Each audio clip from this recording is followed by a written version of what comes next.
नमस्कार दोस्तों, स्वागत है आप सभी का। दिल्ली विकास प्राधिकरण DDA दिल्ली डेवलपमेंट अथॉरिटी की तरफ से बहुत तरीके का पोस्ट यहाँ पर निकाला गया है। कुछ दिनों पहले इसका एक शॉर्ट नोटिफिकेशन आया था।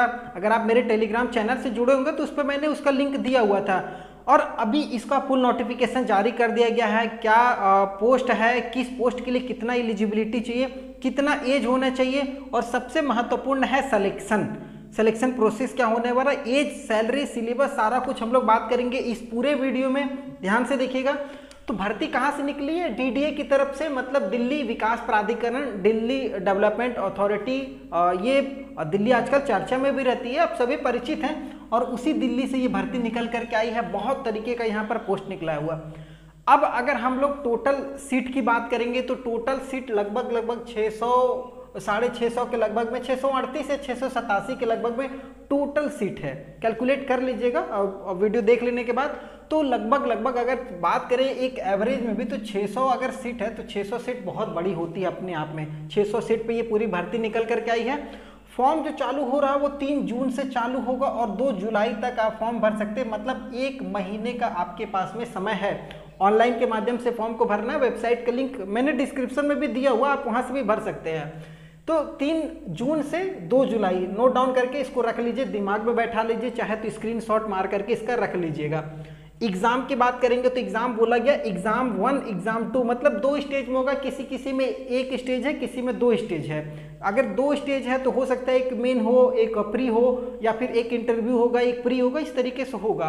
तो एग्जाम 1 जो स्टेज 1 है वो बता रहा है 1 अगस्त से आपका 30 सितंबर तक एग्जाम चलने वाला है। मतलब लगभग देखा जाए तो अच्छा खासा लंबा टाइम खींचा जा रहा है। अगर देख लिया जाए तो 2 महीना लगभग ये एग्ज़ाम होगा। और ये एग्ज़ाम जो होगा ना वो दिल्ली या NCR वगैरह रीजन में आपका एग्ज़ाम होने वाला है। ठीक है, तो ये थोड़ा सा आप समझ के फॉर्म भरिएगा। ठीक है, आगे बात करेंगे फॉर्म आपको भरना चाहिए या नहीं भरना चाहिए। उसके बाद एग्जाम 2 की बात करेंगे तो नोटिफाई सून, इसको बाद में बताया जाएगा। पहले भाई आप एक स्टेज तो निकालिए, फिर सेकेंड स्टेज देखा जाएगा। ठीक है, अब बात करते हैं किस पोस्ट के लिए कितना एज और कितना एजुकेशन चाहिए। ये बहुत महत्वपूर्ण है। तो सबसे पहले मैंने रखा है एजुकेशन के हिसाब से पटवारी से आप सभी परिचित हैं। ठीक है, तो पटवारी के टोटल पोस्ट है वो 40 सीट निकल करके आई है। एज की बात करेंगे तो 21 से 27 साल, ये एज महत्वपूर्ण है क्योंकि कम से कम 21 साल होना चाहिए, ज़्यादा से ज़्यादा 27 साल। ये जनरल कैंडिडेट है। SC ST को 5 साल की छूट है, OBC को 3 साल की छूट है। तो क्लियर रहिएगा एकदम। ठीक है, तो 21 से 27 साल की एज होनी चाहिए। एजुकेशन की बात करेंगे तो ग्रेजुएशन होना चाहिए, प्लस आपके पास कंप्यूटर का भी नॉलेज होना चाहिए। अगर कंप्यूटर वगैरह का कोर्स वगैरह बेसिक में किए हुए हैं तो आराम से आप पटवारी का फॉर्म भर सकते हैं। ग्रेजुएशन कोई भी हो वो चलेगा, कोई दिक्कत नहीं है। अब एज जो है ना वो कब काउंट किया जाएगा, तो फॉर्म का लास्ट डेट 2 जुलाई 2023, मतलब 2 जुलाई 2023 तक अगर आपका 21 साल कंप्लीट हो जा रहा है तो फॉर्म भर सकते हैं। 27 साल से ज़्यादा नहीं होना चाहिए, क्लियर रहिएगा। ये सभी के लिए यही एज कट ऑफ लागू होगा 2 जुलाई। एजुकेशन की भी बात करेंगे तो अगर आपका 2 जुलाई तक आपका सब सर्टिफिकेट वगैरह आपके पास में क्लियर हो जाता है तो भी आप फॉर्म को भर सकते हैं। अगर इसके बाद होता है तो फिर फायदा नहीं है। उसके बाद बात करेंगे जूनियर सेक्रेटरिएट असिस्टेंट, जिसको हम लोग JSA कह सकते हैं। ठीक है, इसमें टोटल 194 सीट है। देखिए अच्छी खासी भर्तियां हैं, हर एक पोस्ट में 194 सीट है। और एज कितना, 18 से 27। 18 मतलब मिनिमम है, मैक्सिमम 27 साल तक अच्छा खासा एज भी दिया गया है।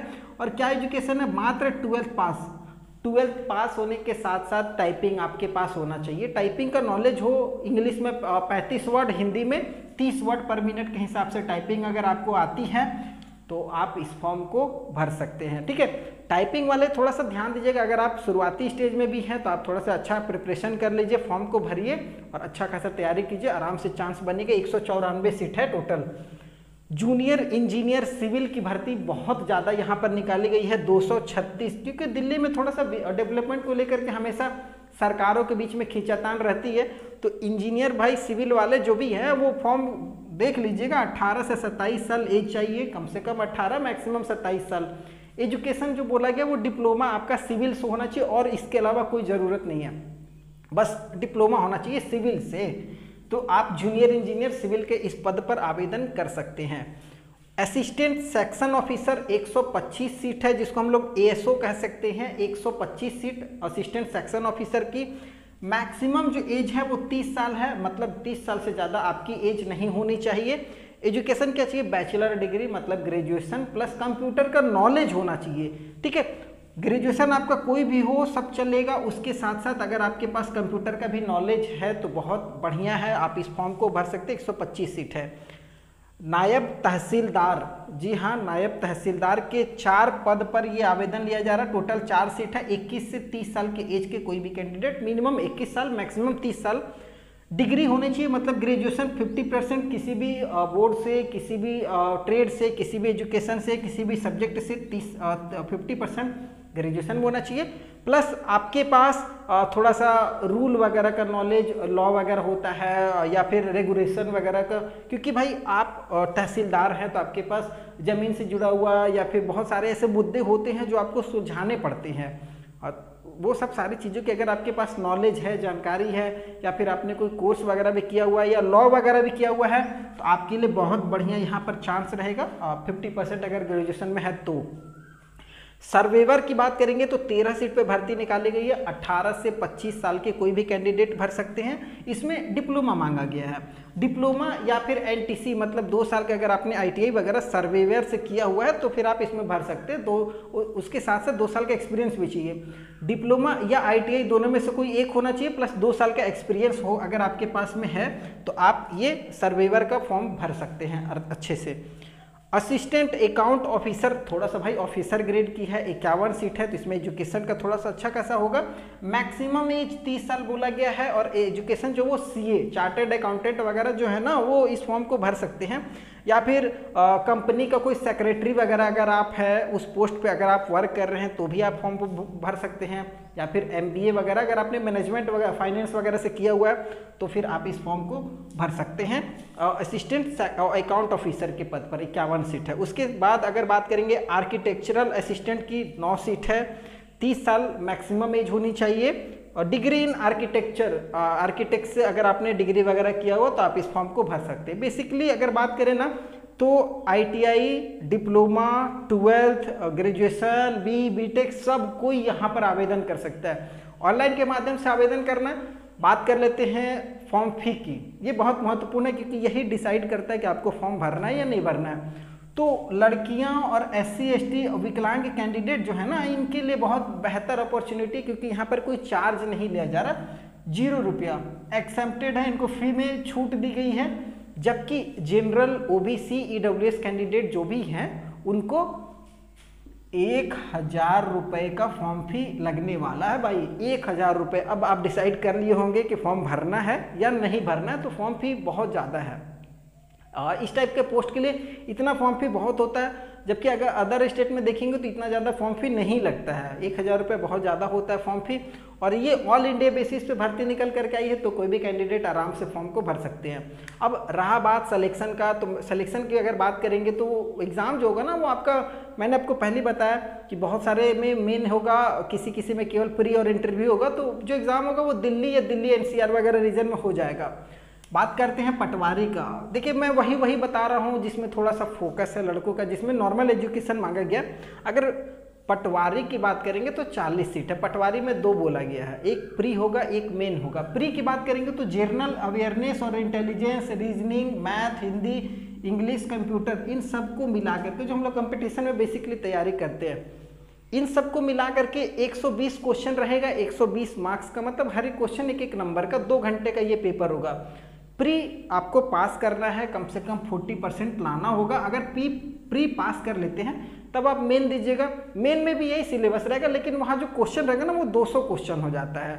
200 क्वेश्चन हो जाएगा, 200 मार्क्स का होगा। समय आपको उतना ही रहेगा, 2 ही घंटा।